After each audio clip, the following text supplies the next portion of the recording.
If you're thinking about using wireless microphones outdoors, don't. At least don't until you hear about these 3 potential mistakes that even the professionals sometimes make. Filming outdoors comes with its own unique set of challenges, so why risk screwing up your audio accidentally? In this video, I'm going to go over 3 potential mistakes people often make with wireless microphones and how to avoid them. When you're indoors, it's a whole different story. You've got walls protecting you, you're not moving around, so you don't have to worry about wind. Outdoors though, you absolutely have to worry about wind. And that's not just with wireless microphones, it's actually with any microphone outdoors. Wind is a major problem. Some devices have electronic wind protection built in. This includes phones and action cams like a GoPro.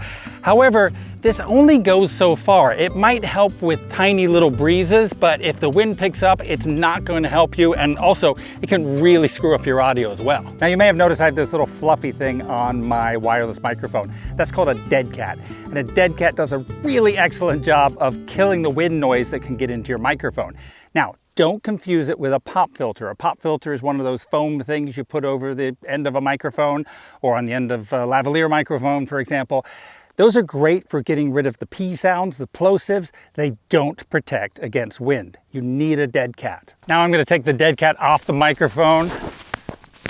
I feel a little bit of a breeze, but here, let's test it. I'm going to wave the microphone around without the dead cat on. All right, let's put the dead cat back on. The little fluffy things on the dead cat actually break up the low frequency part of the wind noise, which is the part that just crushes your audio and distorts everything. So you might still get a little bit of like a whooshing sound, like a high frequency kind of white noise stuff, but the parts that are going to kill your audio are really brought down by the fluffiness of the dead cat. Now, dead cats are not perfect, of course. You are still going to get some wind coming through if it's really windy out there, but it's still better than nothing. On a wireless microphone, it's actually usually okay to leave the dead cat on even indoors. Now, you do have that little fluffy thing attached to your microphone, which maybe you don't want people to see. It's up to you. But it doesn't change the sound that much, so feel free to leave it on, but I would always test it first. Now, I know I said I was going to discuss 3 potential mistakes people make with wireless microphones, but at the end, I am going to throw in a bonus tip as well. So for this next mistake that even the pros sometimes make, it's not a problem if you're normally just doing selfies and you're holding your camera, and it's also rarely a problem when you're indoors. However, when you're outdoors, it's nice to vary your shot types. You know, get some wide shots, get some medium shots, as well as all those close-ups. And with a wireless mic, you can get those long shots. In fact, with most wireless mics, you can go so far away from your camera, your viewer can't even see your mouth move anymore. If the moon had water, would it have much larger tides than the Earth? Now, you know that range that's listed on the back of the box or in the ads? It may say 100 meters or something. That is only line of sight. In other words, it's only if the transmitter and the receiver could see each other. However, this range goes way down if something is blocking the signal. For example, if you're behind a rock or a wall, or even if you turn around. And this is the mistake some people make. They assume that that range is good all the time. So they start walking away from their camera, they're talking, and they're blocking the transmitter and receiver with their body. And that screws up their audio. And that would be, that would be a really horrible mistake, and their audio would be trash.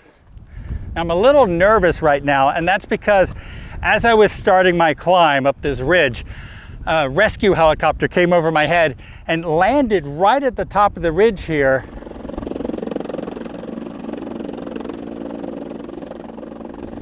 And rescued 2 people, and I have no idea why they needed a rescue.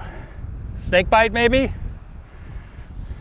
Now, having a longer range is still good because it means your microphone is more powerful, and more power means that you can cut right through minor obstacles, like if your body is in front of the camera, as long as you're not too far away.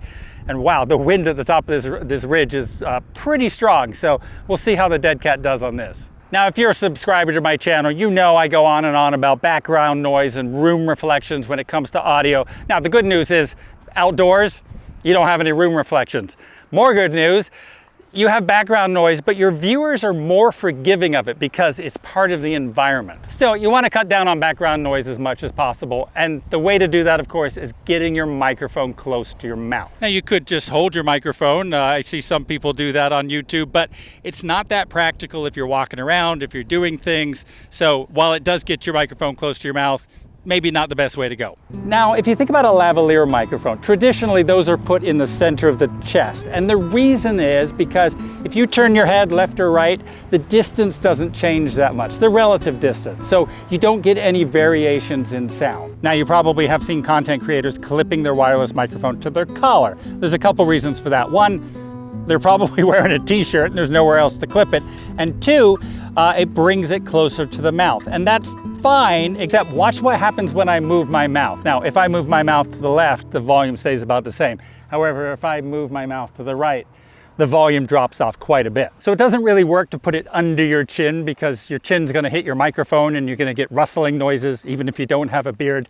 So one partial solution is whichever hand you use to hold your camera, clip the microphone on that side because you're more likely to turn your head towards the microphone than away from it. Now here's that bonus tip, because I do not want you to go all the way out and record something in the field, get back and find out that you have just made your editing job so much harder. If you have a wireless microphone system that is designed to work with two different microphones, then you probably have the option to select either mono or stereo. Now here's how that's gonna work. If you're using two different mics and you select mono, what's gonna happen is the signals from both microphones are gonna be combined into one signal, and it's gonna be put on the left and the right channel of your recording. Now this can be convenient because you don't have to mess with things, and if you're not using professional editing software, you may not be able to split that stereo signal into left and right channels, so having it combined on one channel is the way to go.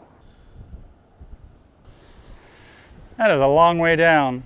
The downside to that, though, is that you can't control the volumes of the individual mics independently. It's baked in because they've been combined. So if one person was louder than the other person, you're kind of stuck with that. So if your editing software supports it, and all of the major professional editing software platforms do, you're going to want to record in stereo so that you have that extra control when you're editing. If you're just using one microphone, then things are a little different.